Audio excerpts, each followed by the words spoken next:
dit à l'entame de l'émission Emmanuel Milimono, négociation salariale, la Chambre des mines de Guinée recadre le patronat.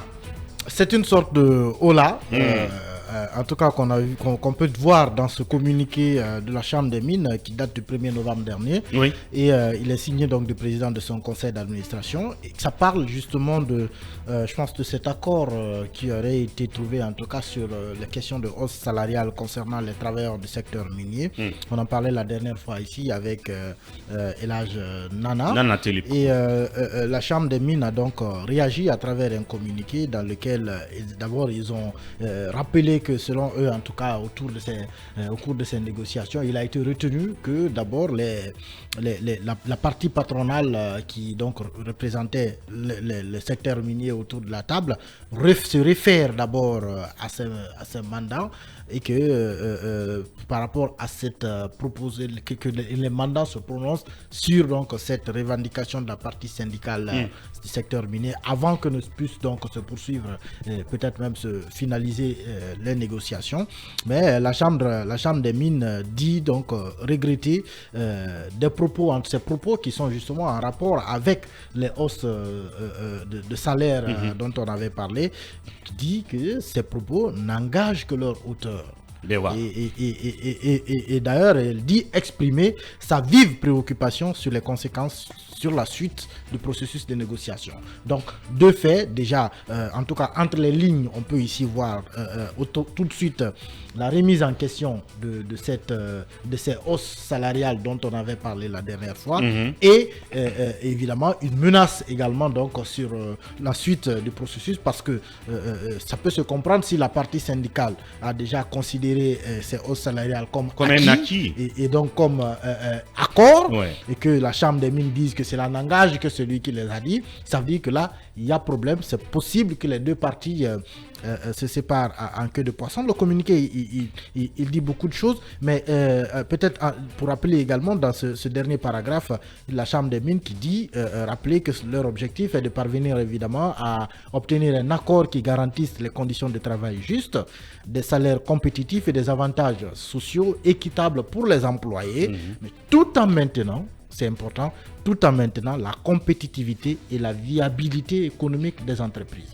Est-ce que c'est un message pour dire que ces hausses telles que annoncées la dernière fois sont une menace à la compétitivité et à la viabilité des entreprises du secteur minier?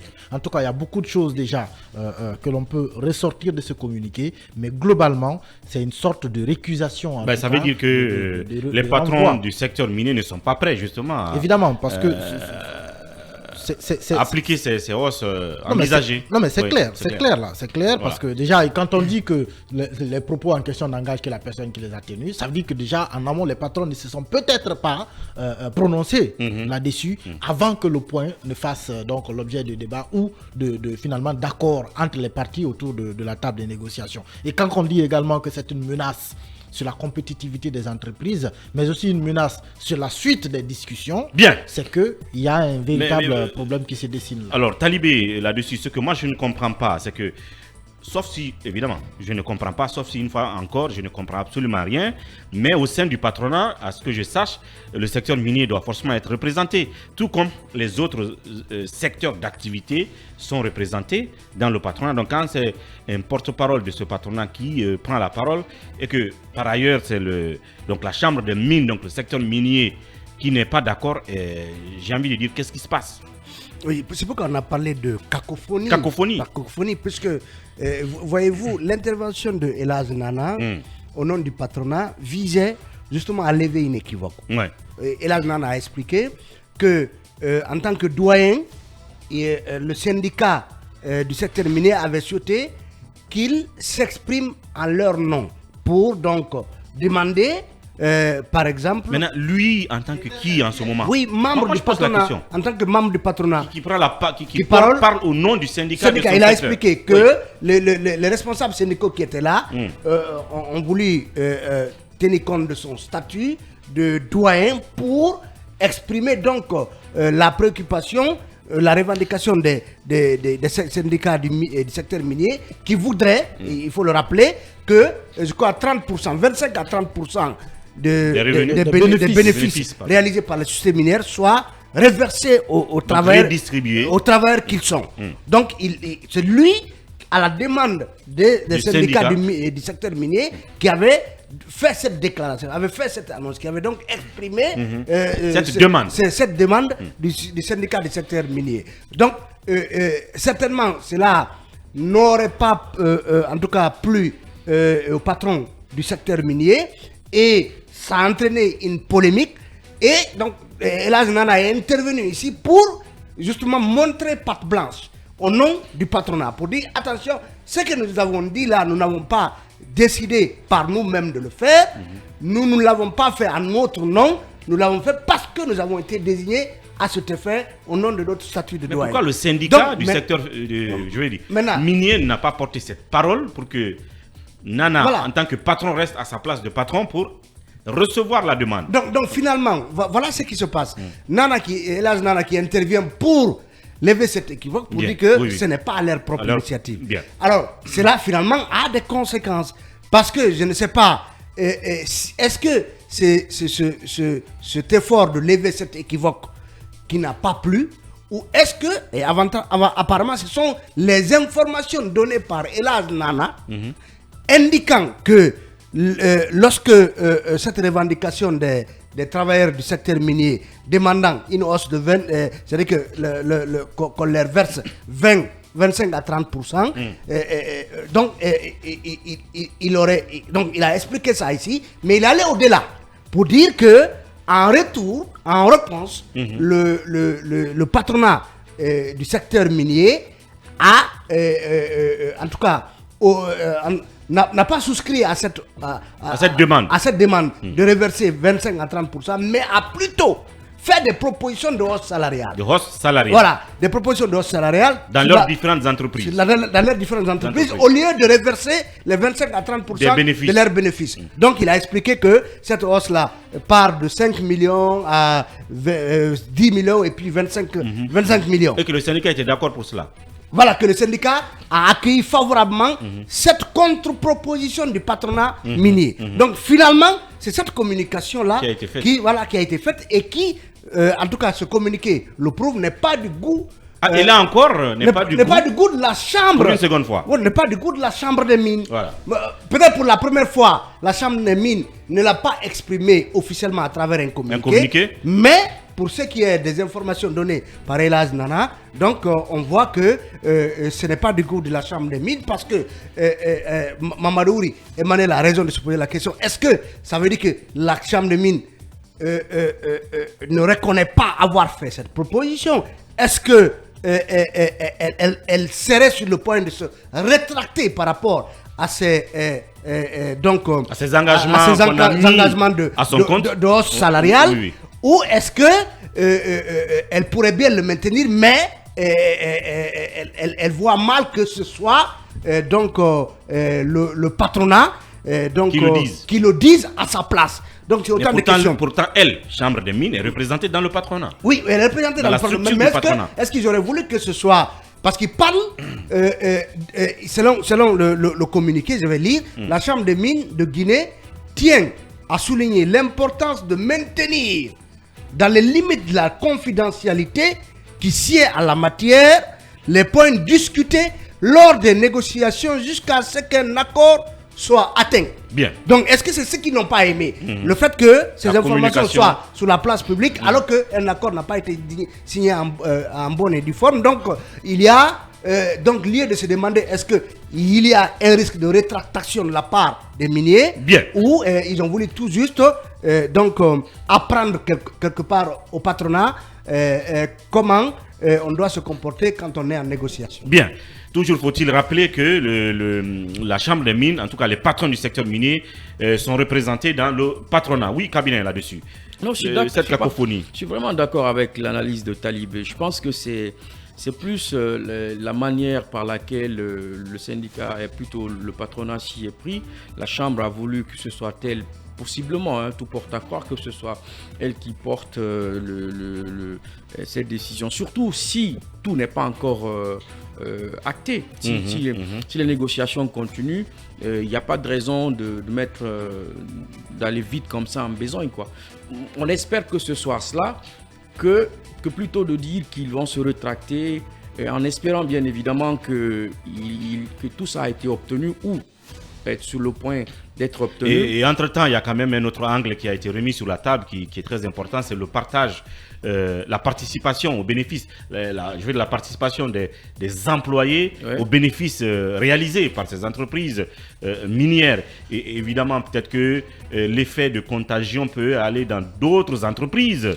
Dans le secteur des télécoms, qui font des milliards d'intérêts et tout le reste. Si on ne sait pas ainsi dans ce secteur quand même, le bénéfice est redistribué. Je pense que c'est un peu la nouveauté aussi. Mais ça, c'est, mais je pense que parce que c'est légal. C'est cela la tendance d'ailleurs aujourd'hui. Lorsque l'entreprise se porte mieux, les dividendes doivent être partagés. En fait, tout le monde doit bénéficier aussi bien sur les salaires, sur le traitement, les prix, mais autres. Je pense que si cette éventualité venait à être confirmée, c'est bien que cela soit généralisé à des secteurs qui sont des secteurs porteurs et qui font des bénéfices. Suffisamment d'économies d'échelle, c'est le cas de la téléphonie, c'est les mines, c'est même certains domaines aussi. Quoi. Oui, je pense que c'est les BTP, c'est le secteur des jeux, vous voyez. L'aviation, le portuaire. Le portuaire, l'aéroportuaire, ce sont des secteurs porteurs de croissance et qui gagnent suffisamment d'argent. Il y a bien lieu de partager les dividendes. Il ne faudrait pas non plus que l'on fasse un peu dans du Jeff Bezos qui a horreur des syndicats.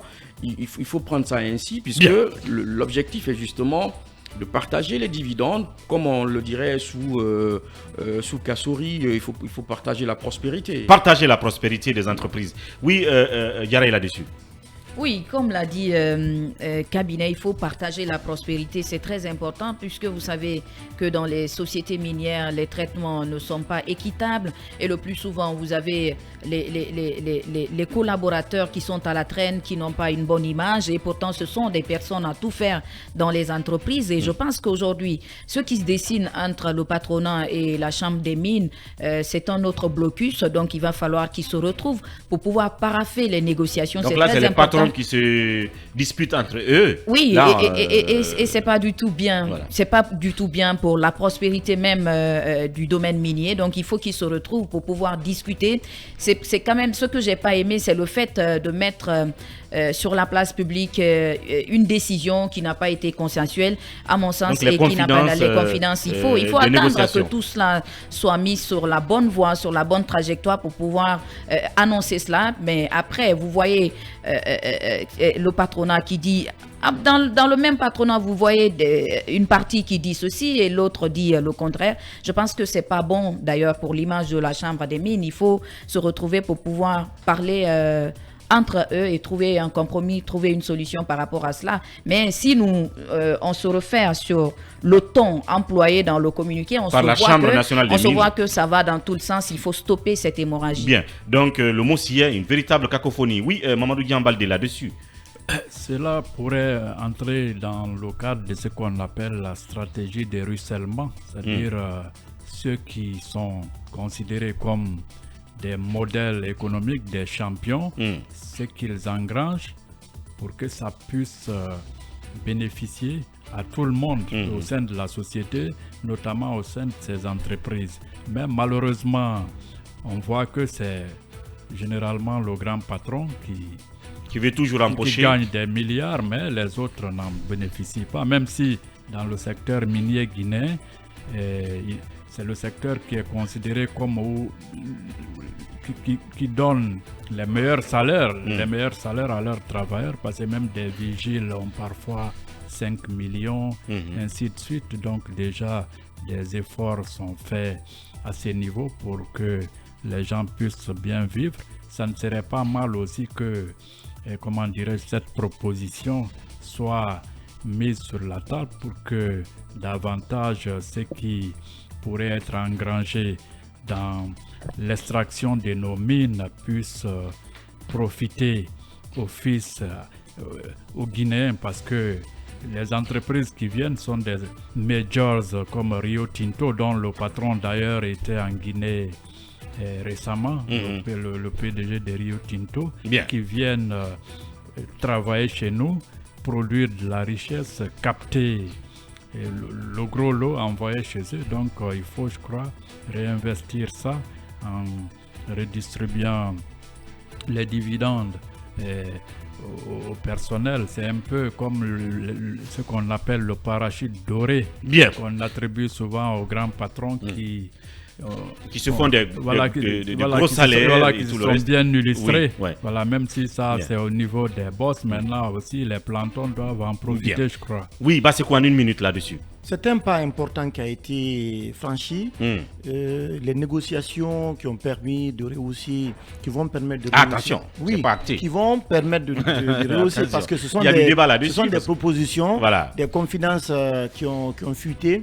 Mais je ne crois pas que ça soit un argument pour les miniers de se retirer.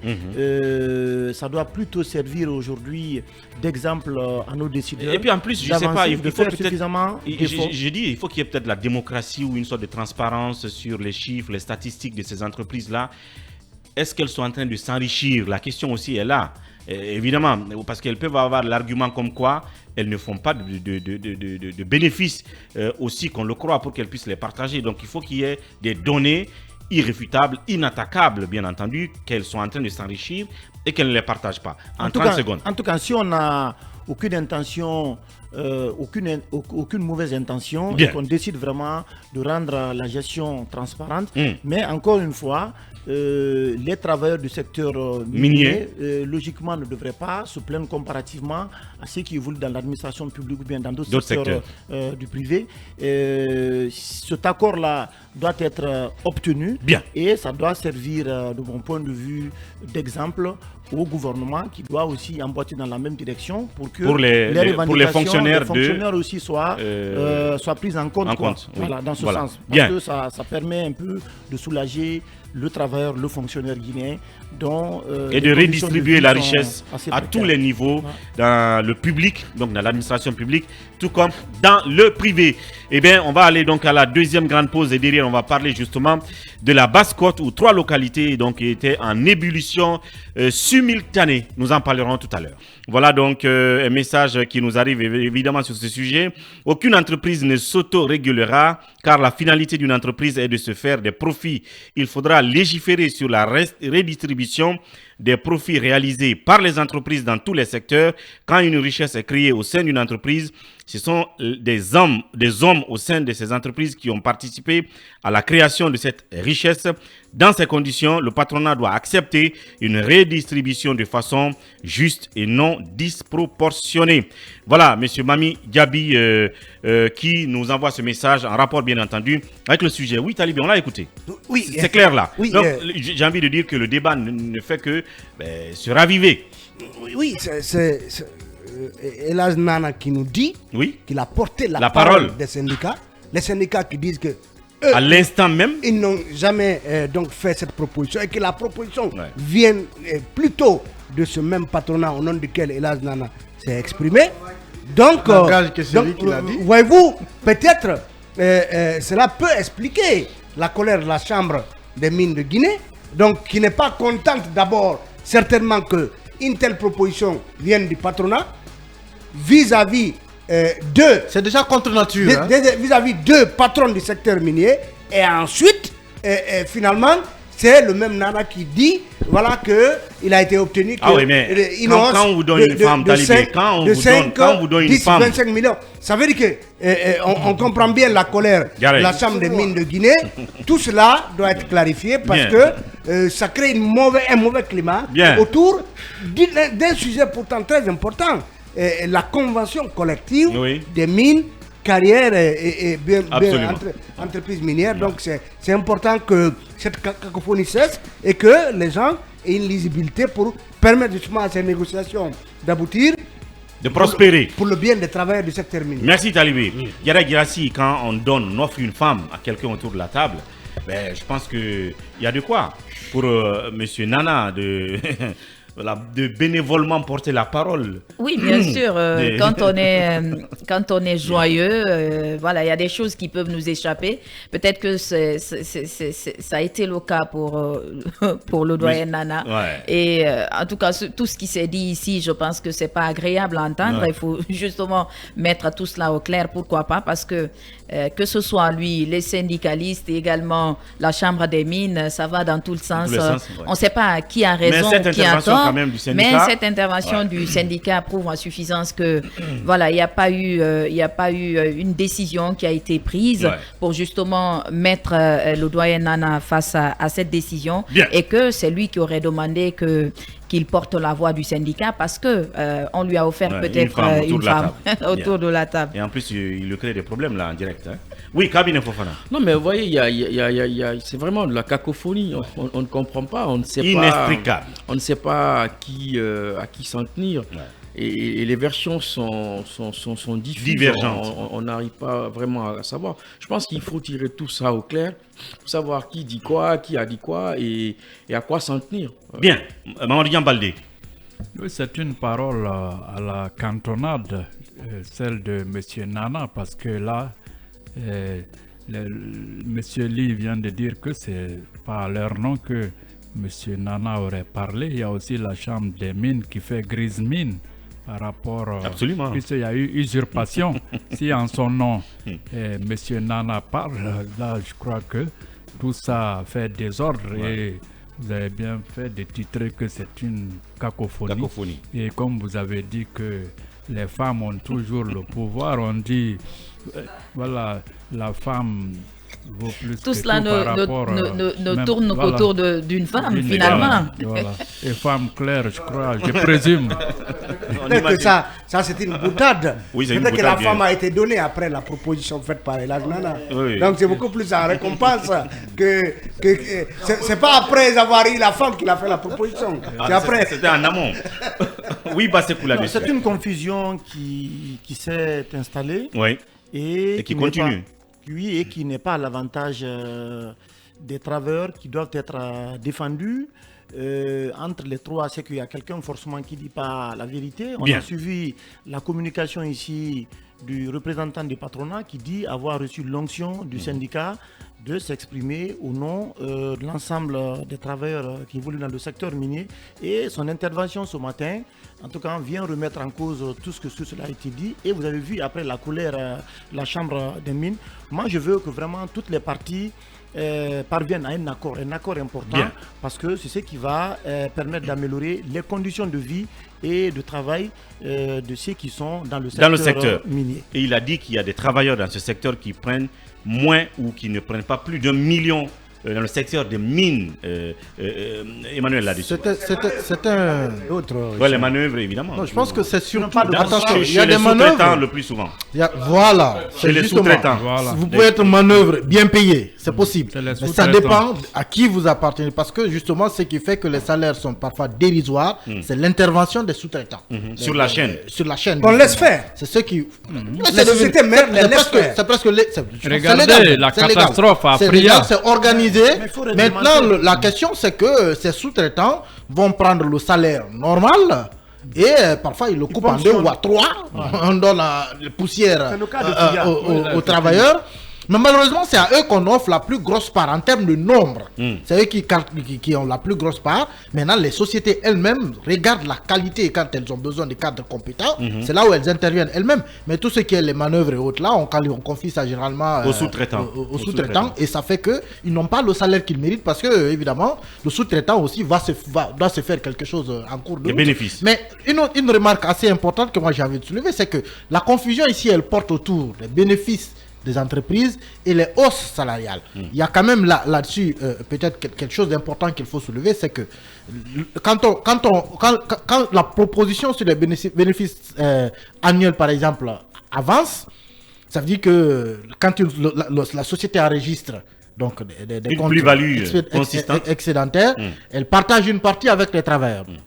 Mais le risque justement à cette proposition, c'est que quand la société n'enregistre pas de bénéfices, il n'y a pas de bénéfices à partager. Absolument. Donc vous pouvez avoir aujourd'hui une hausse, cette année une hausse salariale. L'année prochaine, vous n'aurez pas de hausse salariale. Il n'y a pas à manifester pour ça. il n'y a pas de quoi danser pour ça. C'est une proposition à double tranchant. Elle peut être avantageuse lorsque l'entreprise est en permanente croissance. Mais lorsqu'elle entre aussi en décroissance, imaginez que vous allez aussi payer. Pourvu que pendant ce temps, les salaires quand même restent. Les salaires vont toujours rester constants, mais le partage de bénéfices, eux, ils sont aléatoires. Ils sont selon le chiffre d'affaires de l'entreprise. D'où ce message assez pertinent de notre compatriote Diaby. On va donc amorcer la dernière ligne droite donc, de cette émission.